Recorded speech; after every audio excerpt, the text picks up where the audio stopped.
Welcome to our One Blessed Mess. This is Ben and Liz, and we are here telling our story of raising 6 kids in 8 years, managing our entrepreneurial home with 2 businesses, homeschooling, and currently raising and navigating life with 4 teenagers. Plus, we have 7 chickens, 2 dogs, and that's just to keep life interesting. And trust me, it's interesting.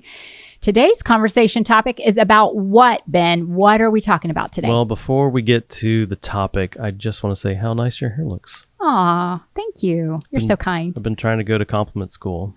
Yes, we need to do an episode on compliment school. It's taken 20 years. Yeah, I'm a slow learner. You're graduating. I'm a slow learner. You're graduating. Yeah, 20 years to graduate from compliment school. I love it. You're getting an A++++. Well, I didn't start off with that. No.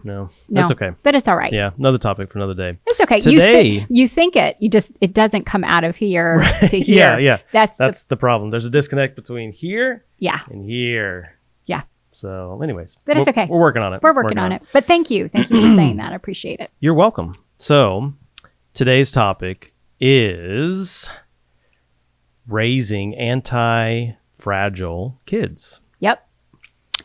Yeah. What in the world does that even mean? That is quite the mouthful. What does that even mean? I'm glad you asked. So you might have noticed that our society loves to protect, some would even say coddle, children. That's true. Right? So we're all about trying to remove harm, discomfort, even fatigue from our kids because we take on that protector role as parents. Yes, and we want to keep, for our kids from being upset. But there's kind of a negative attached to an extreme form of that protection. And so we're going to talk about what that negative is. I'm not smart enough to come up with that word. Someone else did. But the whole concept is that, when you're being too protective, you're not letting the natural anti-fragile part in your children to develop. So basically you're putting your kids in bubble wrap. Is that what you're saying? Pretty much. Okay. Yeah, I understand. Pretty much. But you know what? I can kind of relate to that discomfort and fatigue. I mean, I feel like... You personally, huh? Yeah, me personally. Oh, tell us about this. Yeah. Relating. Like maybe 6 times in my life. Well, yeah.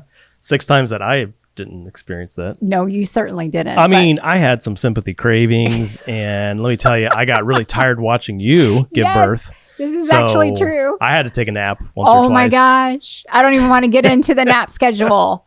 I really don't. Okay. Yeah, this is true. But I was just thinking of a moment when I was pregnant with number 4. And I was like very fatigued, very discomforted. Is it bad that I had to go through the names of which one number 4 was? Like when you said number 4, I was like, oh shoot, which one is that? Ben, no, our kids are going to watch this. That's terrible. And our family's going to watch it. Okay. Oh, but no, I remember your dad was visiting us. We lived far, far away from our family, our parents. Yep. And I was pregnant with number 4. You were at work. Mm-hmm. Your dad was visiting. He was downstairs taking a nap. And it was a Friday night, and I wanted to have this really wonderful meal with you and your dad and the kids. And so I was, of course, pregnant because all of our stories are around being pregnant. Were you barefoot though? Absolutely, yes. Okay. Actually, this time I really was barefoot. Just wanted to set the stage. That's hilarious. Glad we got that detail. And I had an apron on. Okay. So I was... Chickens in the yard? Well, no, we didn't have chickens. Okay. But I was very hot because it was like the end of the pregnancy. It was like the end of summer. Yep. Okay. And so I was making this meal, and every burner was going, the oven was going, everything was going. And lo and behold, I look over, and our cute little dog that we had, which was a Yorkie poo named Deo, I look over, and Deo, for whatever reason, he decided to lift his leg on our trash can and use the restroom. And gosh. I was like, are you kidding me? I'm so tired of bending over.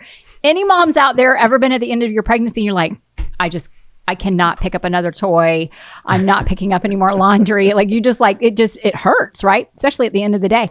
So anyway, this dog does this. Of course, I put the dog outside, and I don't know why he even did that. He's never done that before, but anyway, he did it. So I had to clean it up, get down there, clean it all up. Then we were potty training our second born, and he had to go to the bathroom. He went running down the hall, didn't make it, went to the bathroom. Another mess. In the hallway. And I remember coming to the hallway, and I was so big and pregnant. I was like, there's no way I can leap over all of this. Like, I'm not going to leap. I'm not a gazelle right now. I look like one of those hippopotamuses from Disney and Fantasia. Like, that's what I'm thinking. I'm like, there's no way I'm going to leap over this. So anyway, somehow I clean it up. I get him all cleaned up. And the meanwhile, your dad is taking a nap, which is fine. It was fine. I didn't need him to come upstairs.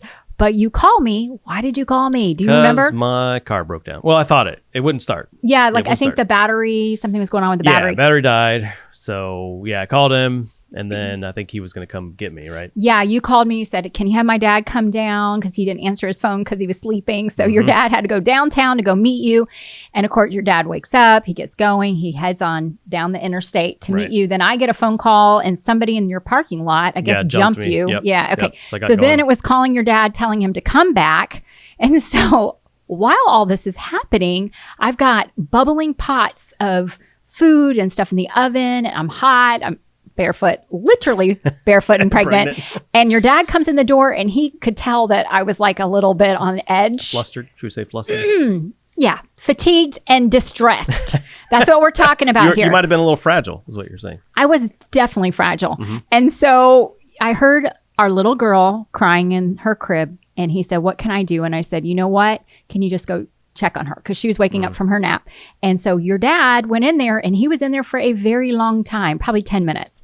And then you came home and I said, hey, I don't know what's going on, but you need to go check on your dad. He's been in there in a while. And I was like, don't even ask me. I'm so tired. I wish we had ordered pizza. And so what happened? So my turn to take over the story, because this is where it gets really interesting. I came home. You were definitely flustered. And I run back to find my dad, who, lo and behold, had taken an entire box of the wet wipes and was wiping down our daughter, the rails, the walls, everything. But it wasn't working. Because it wasn't working. He was taking one by one. Well, our daughter decided to paint the rails and the wall and herself with her own poop. Yeah, it was terrible. And I know if you've had kids, you've walked in on this situation. Well, the two of them are like talking down the hall and it's kind of like whispering hush, but like intense. And I'm thinking, what in the world is going on? Well, I was like, hey, this isn't working. Yeah. We've got to pull in bigger guns here. Yeah. And so I walk in to two dads, the dad and the grandpa with wet wipes. And a daughter still covered in all kinds of things. She had painted herself very well. And, this story is going to show up at her wedding because it's going to be payback. That's what it's going to be. No, it's going to be paint back. That's what it is. I don't think we would do that to her. But no. And she's going to hear this. But, true. I mean, God bless you guys. So, of course, I walk in and you're like, we got it. Don't worry. Go finish dinner. And I said, guys, put her in the bathtub. Yeah. That's the first thing you do. So you start the water, you put her in the bathtub. And then I was like, wet wipes are not going to happen. Nope. Here's the cleaning. You need paper towels. Here's a trash can. Like, this is how this is going to happen. Yep. And then what happened? Well, then she decided to have round number 2 and she pooped in the bathtub. Good God. We just can't get away from potty humor on this. No, we cannot. That's why it's our one blessed mess. Our 1BM. Our 1BM. But I mean, goes, really, with the territory. I remember thinking during all of that, and I was physically tired, tired. And I remember thinking in that, one of these days I'm going to laugh at this story. But today I'm telling the story, and I'm still not really laughing at the story. Really? Oh, no, man. I'm still feeling a little fragile. I'm laughing. Yeah. I love you. We need to make you a little more anti-fragile, I think. So what are you going to do? Wrap me in bubble wrap? What are you going to do? Well, no, that's actually working against the concept of it. Okay. We should go into it. We should go into the concept. Yeah, let's talk about it. This is good. Yeah. Well, and let's talk about how we got into this. You and I were out on a date. Mm-hmm. Yeah. So you and I were on a date. This topic came up. Yeah. I don't remember how it came up. I don't either. And then it became this very long discussion. And that just spurred you on to becoming a Mr. Investigator. And you put on your learner hat and went to town. Not me. Never you. And so then you've come to me and you're like, this should really be an episode. Yeah. And got pretty jazzed about it. Yeah. You've done a lot of research on this. It's actually pretty fascinating. It is fascinating. And this concept of anti-fragile That comes from a book, and it's written by an author, Nassim Taleb, and the book is called Antifragile. Go figure. But the definition of anti-fragile is pretty interesting. So it goes beyond like resilient or robustness, and it's more about the actual ability to get stronger when exposed to stressors. Right. Okay. So anti-fragile means exactly the opposite of fragile. You need some discomfort. You need some friction in order to become stronger. And what's crazy is that none of the world's major languages have a word for that concept. Yeah, and that's crazy to me. When we were talking about this, I said, so you're literally telling me that we do not have a word for what we're talking about, except for anti-fragile. Yeah, except for the antithesis, right? So it's like we have fragile, but we don't have a word that means anti-fragile. We just have to say anti-fragile. So interesting. It is. It's we interesting. should make up one. Like servitarian. Well, man. Yeah, good call. I'll let you noodle on that. You can get back to me. Yeah. Lord. Maybe the listeners, they have a word they want to throw in the comments. Yeah, put it in the comments. There you go. Might come up with one. That's right. I love that. So let's go into a few examples, like where we see this concept of anti-fragile at play. One, your immune system. Oh, yeah, that's so true. So if you don't allow your immune system to acquire germs and then have a response feedback to that and get built up from experiencing germs, you actually will suffer if you have exposure to germs in the future. So it's like you need that ability to experience it, get stronger, get better, and then the next time it happens, it gets stronger, it gets better. So there needs to be that stressor in order for them to build strength in your immune system. Yeah, and that's why it's okay for kids to get sick. They say, get germs, get dirty. Yeah, get germs and get... Well, and I'm thinking, how many colds do they say children need before they get to kindergarten? I forget the number. Yeah, I don't know. But, either. Yeah. you know, we That'd let be our good. kids run around outside without shoes on. Oh, and yeah. we're like, get all this. Get some tetanus, get all the No, stuff. we didn't do that. Oh, my Just gosh. I hope so. Gee. A little too fragile there. So that's one example where you see that in nature. And then I really like the second one. So this other one, there was this concept of biosphere that was done, I think it was in the 80s. It was called Biosphere 2. There apparently was a first one that failed miserably. Which our daughter informed us about. Our 16-year-old daughter, she knew. She was like, oh, yeah, I know all about this. And we both looked at her and went, what? This is over dinner the other night. We're like, you know about this? And she said, what? The first one failed because they didn't have any bacteria in the system? There wasn't, and even mushrooms. Like you need mushrooms because of what mushrooms do. It was very interesting. So Biosphere 2, and I believe... Hey, you're a fun guy. Oh my gosh. Wow. I had to throw that in there. Wow, just wow. Okay, sorry, I broke the train of thought. Okay, keep going. Biosphere 2 was an experiment. And what we mean by biosphere is like basically it was an entire enclosed system. So nothing was going in, nothing was coming out, right? Right. And so they were trying to figure out like how we could get maybe life on another planet. That was one of the ideas for this experiment. Wait, time out. So is it like in a globe? Like they have like like a big sphere, half sphere. It's like a dome. And they allow sunlight in, but it was completely controlled outside of the sunlight coming in. So this is like the Truman Show. Yeah, almost. Yeah, exactly. Okay, something like that. And I think it was in the 80s. Wild. But the point of us saying this is that in this experiment, they grew trees inside the dome, right? And they tried to introduce animals and stuff like that, I believe. But one of the things that happened that they noticed with the trees is since there was no strong winds, that the root systems from these trees were actually shallow. And the trees fell over and collapsed from their own weight. Because they didn't have the resistance to grow against. Because there were no stressing factors on the root system, and the root system didn't grow strong. Dude, that is so deep.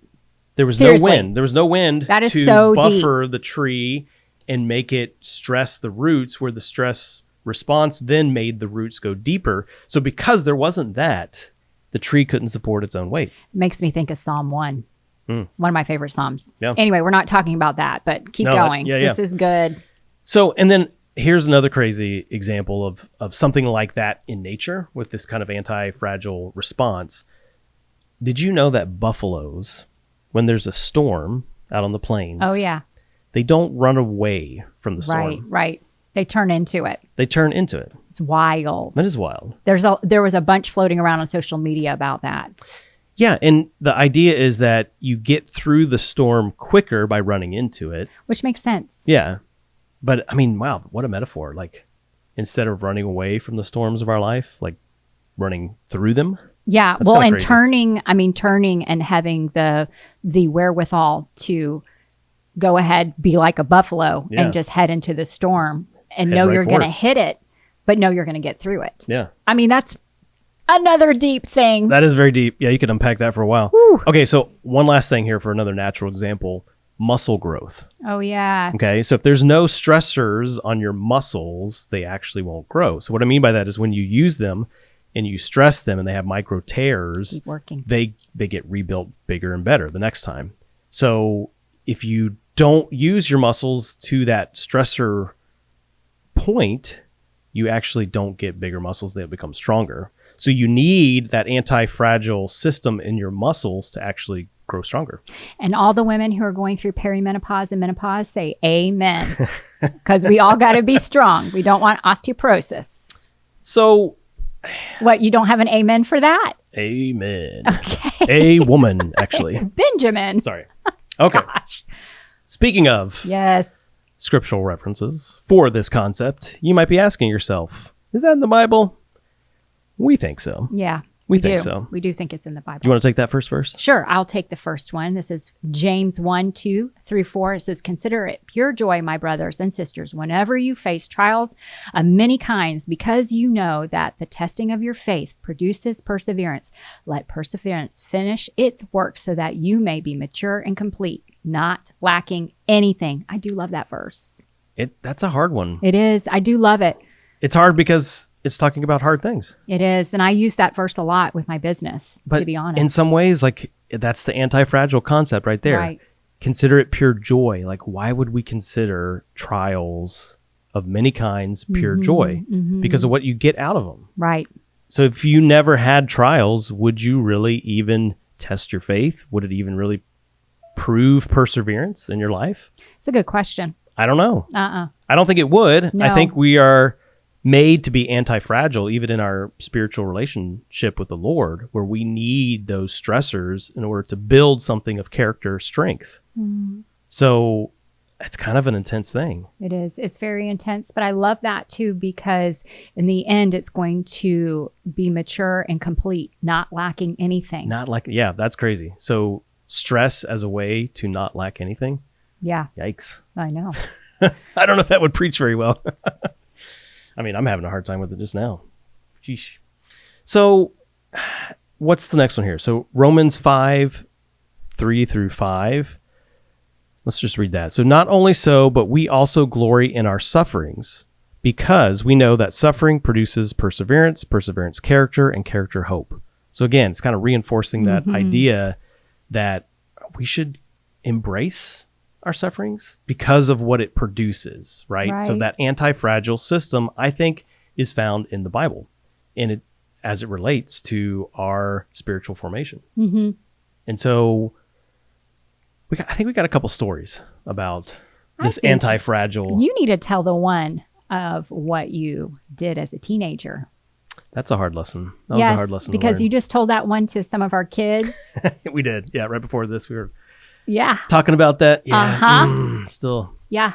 brings up some interesting feelings for sure. So I have a story of when I was a teen. I was probably 16, 17, somewhere in there. And I drove a Bronco 2. It was my dad's old car Yep. that he'd given me or let me drive. Right. And he liked that car. He loved that car, actually. And he was kind of sad to let me take it, but he knew I needed a car to drive around. One thing, though, that he did tell me was that it was old and it was not a mud bogging vehicle. It did have four-wheel drive, and it looked like it could be a mud bogging vehicle. And this was at a time in my life where I was kind of testing some boundaries. Yep. So lo and behold, we have a lake that every 20 years, it just disappears. It's wild. It drains. It literally is so wild because you Yeah. can walk out to the bottom of the You lake. can. There's like a sinkhole that And just opens up. there's and literally like no sucks water all the left. water out. It's Yeah. wild. Yeah. It's a phenomenon. It's a Florida thing. Yeah. We got wild stuff in Florida. What can we say?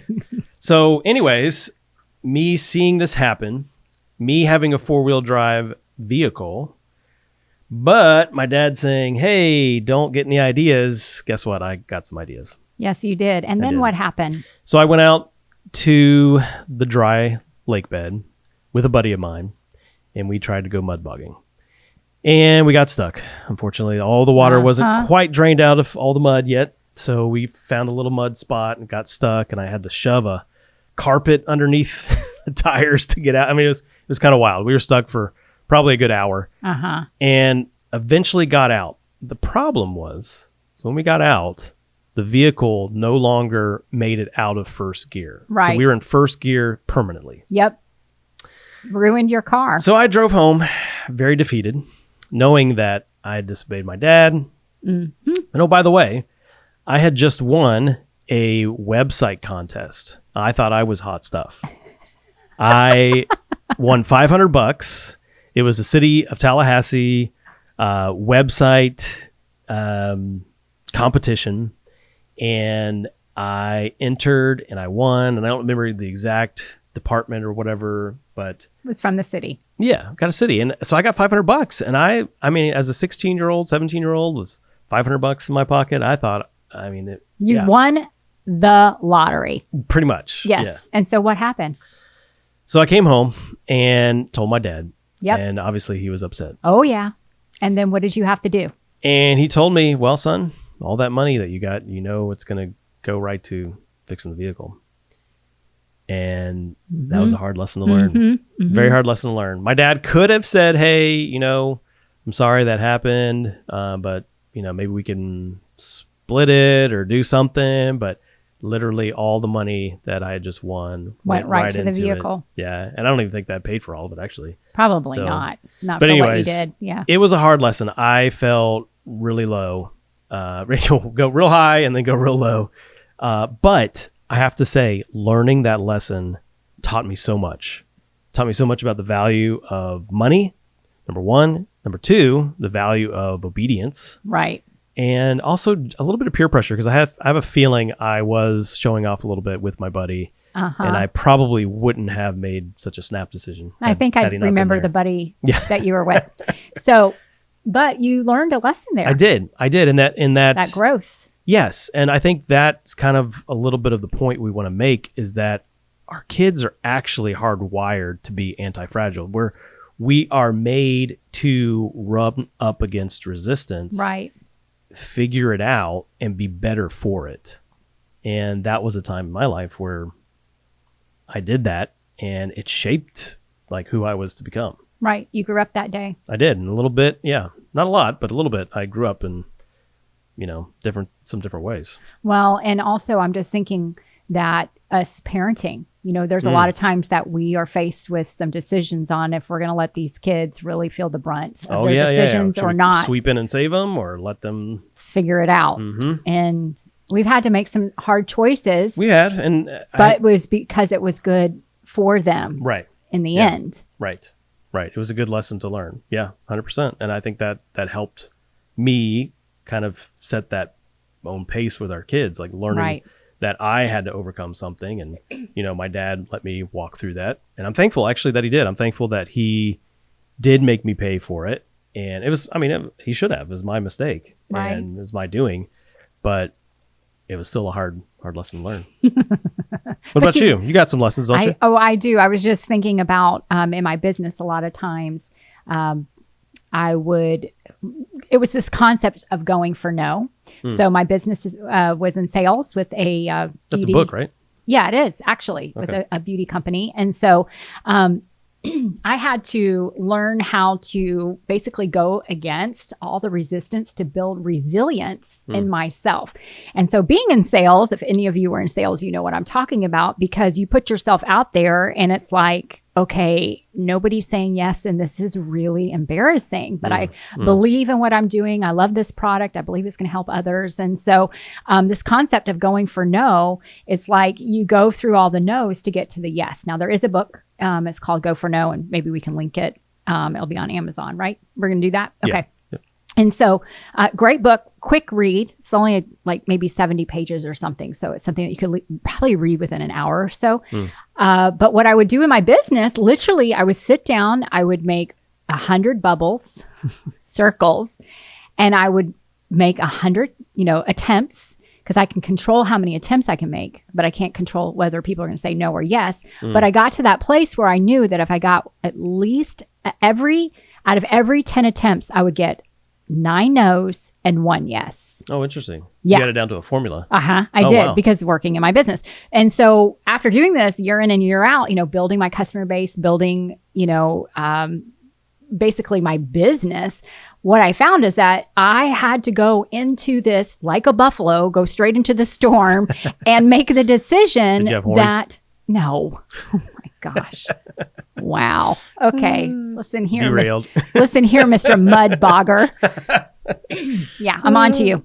But anyway, I had to do this in order to build my business, and going for no, you really cannot be fragile in that. No, you can't. You build a resilience. And so what has come out of that after 14 years of building my business is I'm okay because I didn't take it personal anymore. Would you say that you needed the no's, you needed the friction Yes. in order to be confident?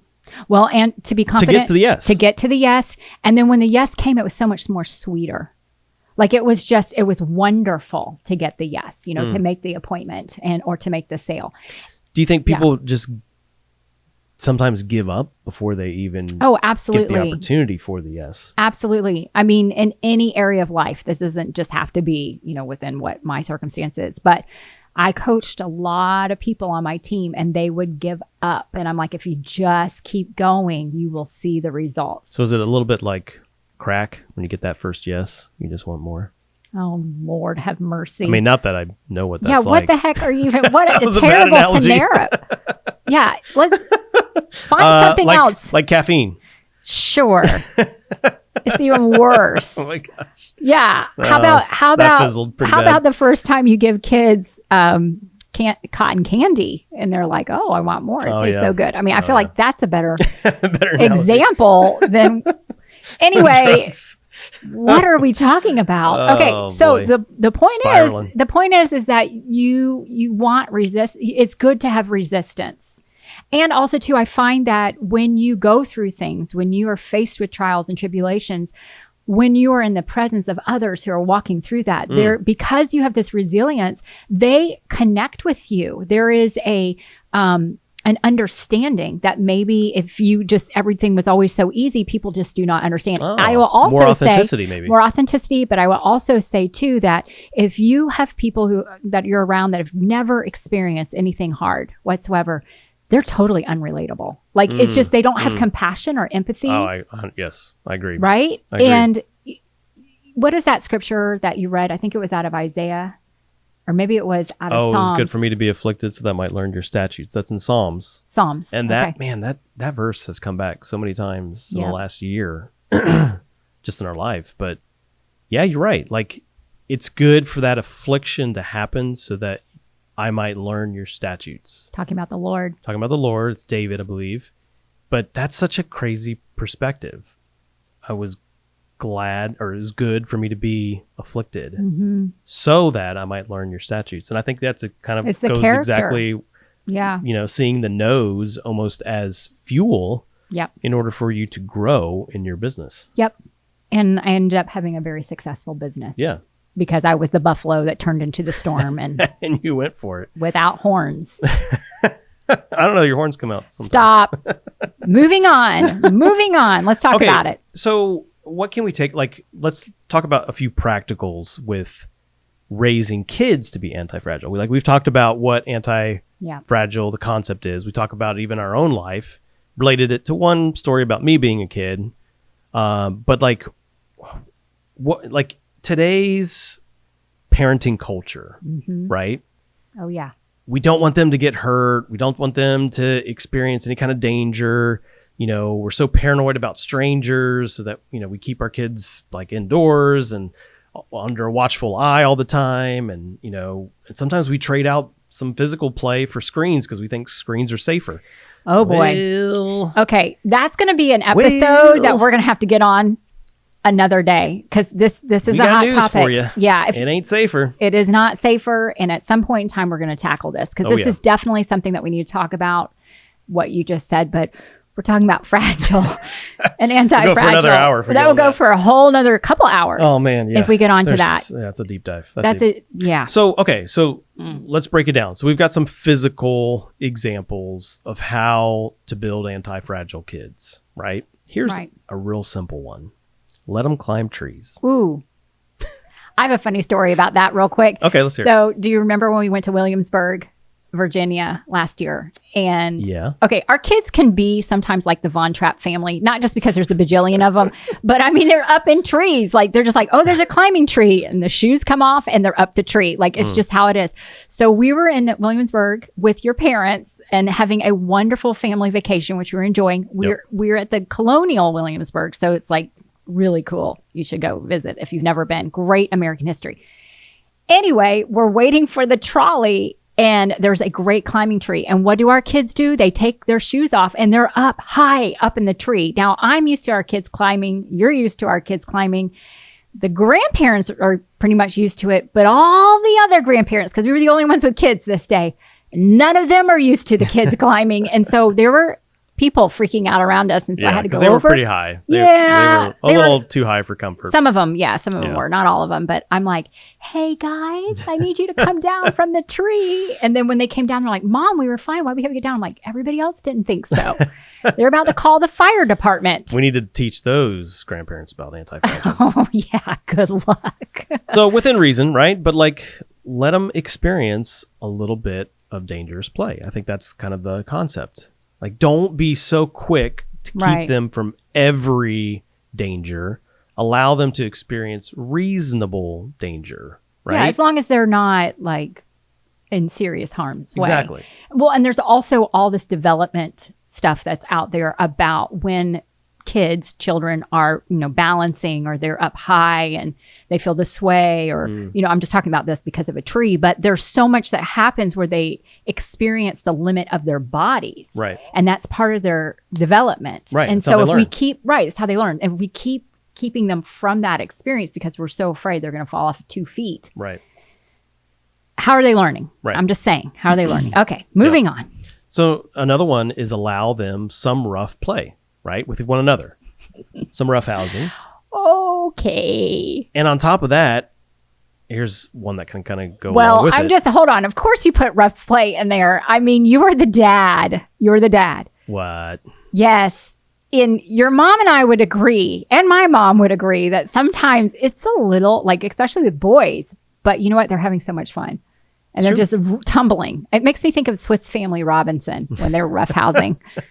Let's get back to some of that, right? I mean, it's okay to roughhouse. I know, it can get out of hand. It can. But that's the point, right? Let it get out of hand a little bit. Let them experience the limitations of getting into the rough part of roughhousing so that they can find limits. And when you find the limits, that's where growth happens. Right. I agree. That's where you learn the next time, hey, that kind of hurt when we went that far. Yep. And so I guess that's the point, right? It's like we try to keep our kids in comfort, away from danger, so much so that sometimes we just don't know our limits. Right. And that's actually not a good thing. No. It can be a bad thing. What about when you used to wrestle with your brother? Yeah. Oh, man. Let's bring that up. Yeah. Well, my brother, he was actually a lot stronger than me, as, related to how old I was, right? So when he was in 10th grade, when I was in 10th grade, like, he was just so much stronger. I was 2.5 years older. So I think he was a sophomore. I was a senior. Mm-hmm. And I went to wrestle with him in high school. He was on the wrestling team. Oh, I didn't even realize He was that. working out. He was on the wrestling team? Yeah. Like he wore one of those singlets and everything? I don't know about all that. I don't think I ever saw him. Benjamin. That's probably bad on me. Okay, keep going. Sorry, brother. But I remember the day that I tried to take him down wrestling. Uh-huh. And he was bigger than me. He was actually bigger than me in 10th grade, I think. He'd like surpassed my weight, and he was just, physically bigger and stronger. Bulking up. He was bulking up. And I could still take him for a little while when he caught me size-wise. But I remember the day where I tried to take him down, we were wrestling, and all of a sudden the tables turned, and I could no longer take him down. Instead, he was on top. And he was like, Pinja. Yeah. It was like, oh, shoot. Just like Nala in Lion King. In Lion King. Pinja. Pinja. Yeah. I forgot where I was going with all that. But anyway, roughhousing. Yep. And to go along with that, I guess the thing about physical play, right, is we don't have to rescue them from every minor injury, right? We want to be sensible. Right. We want to make sure they're safe from doing something catastrophic. But at the same time, we actually need them to figure out their own limitations. Yeah, we need them to bump up against some of their limitations. Right. Experience the pain of maybe making mistakes because of those limitations, and to learn through that process. Yep. It's a learning process. It is. It is. And I mean, yeah, that's how we get better. What about emotional anti-fragility? Well, I just watched an episode on When Calls the Heart. Oh. What's your favorite show? It was about this. It is. The girls and I like watching it. We make a cup of tea and turn it on. And surprisingly, the boys don't always watch it. Actually, they've enjoyed it. A few? Yeah, a few of the boys have. They come in, they trickle in. But anyway, so on this particular episode, one of the characters was falling in love with this one boy. And it was obvious that he was not into her. Like she was into him. Okay. And so the teacher tried to have a conversation with her to kind of like navigate and help her navigate her heart, and she wasn't going to listen to it. And so eventually the girl went to the boy and like asked him to go up on a picnic, and he turned her down, and her heart was broken. Yeah. And so in the whole episode, what was playing out as I was watching with the girls, which was really great because it brought up some conversation topics between the girls and I, which I wasn't ready to have all those conversations, but since it was presented, but no, in all seriousness, like she wanted to prevent this young lady from having her heart broken because she knew that the boy wasn't into her, but she had to learn it on her own. She had to learn the hard way. She had to learn the hard way. So pretty good episode. Yeah. And you don't want your kids necessarily to just to go headlong into some of those experiences. But again, it's that learning. Sometimes we learn the best through pain. Yep. I know I'm like that. I mean, I want wisdom and I want, but sometimes it's like, how do you get the wisdom though? Right. From myself. But I'm saying like, I want people to speak into the situation and give me wisdom. I mean, maybe that's part of me maturing and growing older, but sometimes there's some things where people, I've heard them say, and it's like, yeah. And then when I'm faced with it, I still think my own way and then pursue it and discover, gosh, they were right. Humble pie. Yeah. So that's pretty interesting. So experiencing disappointments. One other thing too, as parents, we can do is don't always be quick to intervene in social conflicts. So if there is a conflict socially between kids. You mean within the family or within other kids? It could be both. It could be both contexts, right? So if there's something happening, right, maybe give your kid the benefit of the doubt, as long as you're saying that it's not heading in a harmful direction. No, I right? agree. So you're going to preference that. But maybe you start asking some leading questions. Maybe just don't intervene so quickly, but as they mature, as they start to grow, maybe you're less and less kind of hands-on. Maybe you take your hands off and you kind of see how they we've done that in our parenting. Because there's arguing that goes on. I mean, when you have a house filled with people, there's going to be moments, and that's okay. Conflict is good. It's how you handle the conflict. And so I think there's times where you and I have stepped in, but then there's times where we're like, just let it be. Or that famous line, y'all figure it out or I'm going to figure it out for you.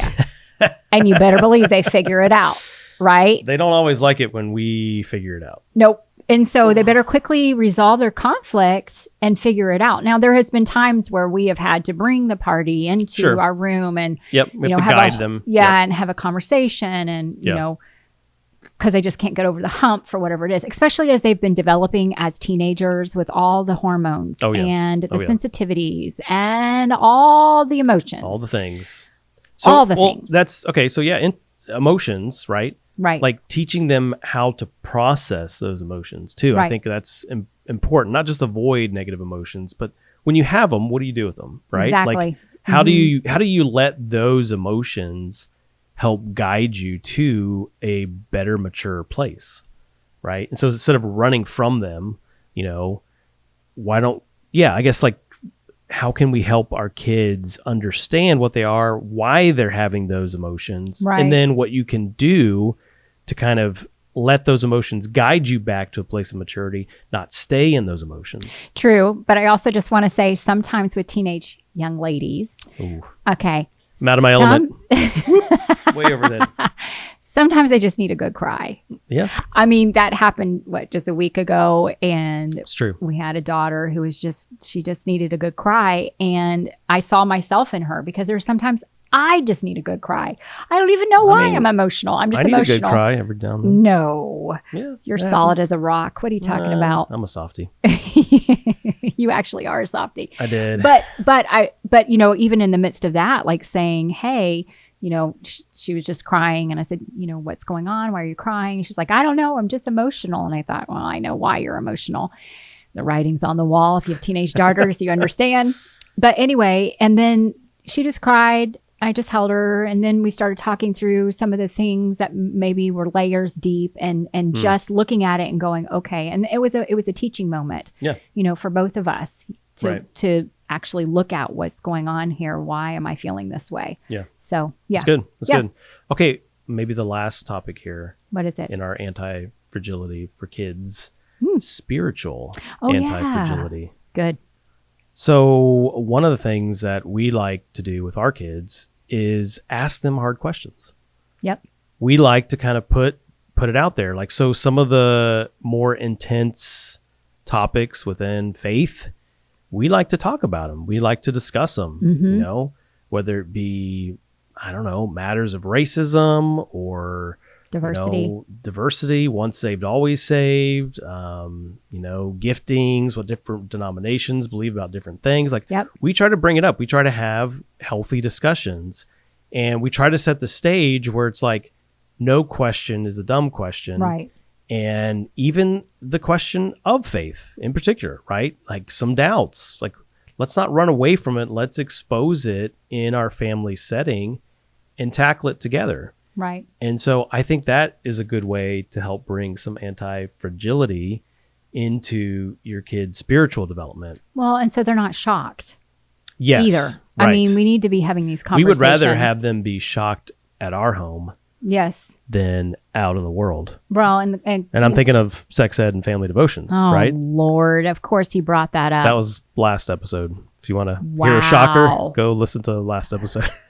And I just listened to that episode and You were shocked, weren't you? I was shocked again. I was really. But I guess the point is like we want them at the end of the day to develop their own faith. Right. And so we can start asking some of those wrestling questions in our own home where we can help bring some guidance. And so we want them to struggle. I know that sounds weird. We want them to struggle with the concept of faith while they're at home. Right. We do. And so we want them to just, you know, I guess wrestle with some of those questions and have those discussions with us, with their siblings, with other friends. And we try to foster some of that. So another thing is that we try to bring that concept of like trials as growth. So back to our scripture references that we spoke about earlier. Let's reframe when the kids are going through tough times, right? When they're going through something hard. Let's just not focus on the hardship. But let's focus about what's happening while they're going through the hardship. Now, what do you mean, what's happening? What's being developed in them? Oh, you mean the character. What's the opportunity for a character change in the midst of the hardship? Well, I'm just thinking, I mean, can I share an example? I'm just thinking recently there was a situation that was happening among the girlfriends of one of our daughters, and it was, pretty, one of the friends wasn't being nice to our daughter, and there's just like this consistency over a week or two, and it was hurting our daughter. And I just said, hey, let's take a second and let's put ourselves in her shoes and think about what she's going through. And it just helped to give A little empathy, huh? empathy, but that's what was being built in our daughter, understanding. And I said, honestly, let's just pray for her. Yeah. And wouldn't you know it, within a day, everything was back to normal, That's good. Right. And so, but I saw a character being developed in our daughter. Yeah, going through something a little difficult.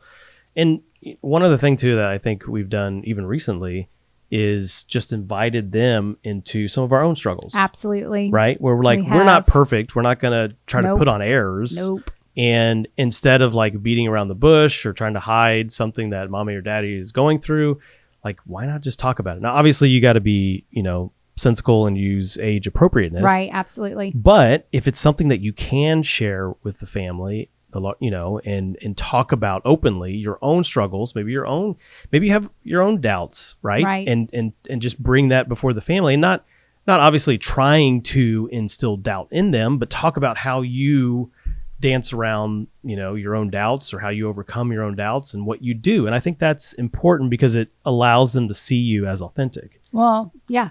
True. And relatable. And relatable. That's what it is. Yeah. And I hope we're building that within our kids. We work hard on that. Yeah. We really do. Yeah, we do. Mm-hmm. Try to be as open and transparent as possible. So yeah, I think those are some 3 kind of like key areas where trying to develop anti-fragility in your children is important and practical. And build grit. Yeah, build some grit. That's good. That's a good analogy. Build some grit. There's a book by Angela Duckworth called Grit. Yes. And another book as it relates to spiritual anti-fragility is called Raising Passionate Jesus Followers. And that's by Phil and Diane Comer. And that's another good one. So what are some, I guess, takeaway verses that we've got for today? All right. I'm excited about these verses. The first one is 2 Timothy chapter 1, verse 7. It says, for God, this is one of my most favorite verses. It's for God has not given us a spirit of fear, but a power, love, and a sound mind. Sound mind. I like that. Yep. And Proverbs 24:10 says, if you falter in a time of trouble, how small is your strength? So that kind of goes back to that anti-fragility concept, right? We want strength that supersedes our own times of trouble. Yes. And the only way I feel to build that strength is to go through some trouble, some smaller troubles, hopefully, so that in the day of trouble, you can stand. So we need a little resistance. We need some wind. We do. We need some fungus. Some bacteria, some germs. I need some fungi in my life. I need to rip up my muscles. Rip them on up. Yeah, we need to be like Buffalo and turn right into the storm and go for no. That's right. and not be noodles. Man, I think you just threw all of the Take analogies every into bit one of sentence. bubble wrap and pop it with Nerf guns. Oh yeah, Nerf gun war with bubble wrap and then put needles on the ends of the darts. No, Okay. no, don't do that. But we do have Nerf gun wars in our house, and they are epic and they are intense. And there's a lot of pickup that comes afterwards. Lots. I mean, we have like a whole huge Trader Joe's bag of nothing but the Nerf gun bullets. Oh yeah. Like a whole huge bin of them, and the kids just go to town. We also have paintball guns. How many paintball guns do we have, Ben? You put me on the spot. A better question would be, how many paintball guns do we have that work? I have no idea. How many? Probably like 2. 2 out of how many guns? 2 out of probably like, I don't know, like 20. That's okay. Yeah, I get a little. You think so? Eclectic. Well, but the thing is that we had a 10-year-old's birthday who wanted to have a paintball gun war. We did, and I found a good deal. And you did find a good deal, and you were resourceful, and then you became epic dad, and then we invited all the dads with their sons, and it was very epic, but it was hilarious because do you remember, who do you think was more into it, the boys or their dads? You mean the boys are the boys? Yeah. You guys, it was hilarious because these dads were running around like in camouflage. You would have thought it was a full-on war. I may or may not have had a ghillie suit. Yes. I don't even know what that is. I look like a bush. Yeah. Oh, yes. You do have that. You were wearing that, but it wasn't padded. No. It was bad. I took it like a real man. One person came in a total snowsuit. Yeah. They came in a snowsuit. They didn't want to get hurt. Yeah, they didn't. But what was so funny is after that resistant war of building endurance That's and right. being Getting like a shot a few buffalo and, our whole backyard with like all these bases and you guys were playing capture the flag and everybody All the had things. radios with earpieces and all that. It got a little intense. It got very intense, very competitive. And all the wives, we were inside the house with all the other children running from one side of the house to the other side of the house to the other side to watch all this war going on around our house. But the dads were really sore. And I remember they were having to take Epsom salt baths. Some had to go get massages. Some went to the chiropractor. Yeah. Yeah. They're not little anymore, are they? Nope. Nope. But I do remember that. That was funny. It was a good time. I know. A little resistance training. So we're not going to take bubble wrap and shoot paintballs. No, we're just going to take it. We're just going to take it. We're just going to take it. Well, you guys, thank you so much for being a part of our One Blessed Mess today. And I want to say thank you so much for all of your messages, your emails, your DMs. We do have a website. It is www.our1blessedmess.com. Of course, you can go there. There's like a contact area. You can reach out to us. And so we've gotten some some comments and questions from you guys, and we love it. We are so thankful and so grateful. We're doing this honestly because why are we doing this, Ben? Like, why are we doing this podcast? Because we thought, man, what would our younger selves love to have known, from a couple like us? And so if we could go back in time and say, hey, here's what you need to know when you're just starting out with parenthood or just starting out with kids or even marriage or maybe even business, like here's some things that you should know. And so we just wanted to serve the larger body of Christ and just be a resource. And not that we have all the answers. We don't. We're still learning things. We're not experts whatsoever. Yeah, we're definitely not experts. But we've had a few life experiences and we just figured, hey, we might as well share. Well, and also too, I mean, I hope even today's subject just kind of gets people chewing on some things because I mean, this whole thing came out of you and I having a coffee date and talking about a situation. And then next thing I know, it's like, okay, we're going to do an episode on this. And so, we really hope that it blesses you. And we love hearing from you. We love seeing your comments. Please like this episode. If you could just hit the like button or the heart or the star or whatever it is by the platform that you're listening to this on or watching if you're on YouTube. And then also to share. Please pass this on to anybody that you think it would be valuable to them because I know it has definitely been valuable for us. And follow us on Instagram. We do have a Facebook page, Our One Blessed Mess. Follow us there, like us there. Wow, there's a lot of following and liking. Sounds kind of funny. And subscribe. Oh yeah, and subscribe. Like, share, follow, and subscribe. That's right. But we are so thankful that you are here with us today. And we're so excited because we can't wait to see you until next time. And so what we love to say is embrace your beautiful mess because if our mess is blessed, then we know so can yours. That's right.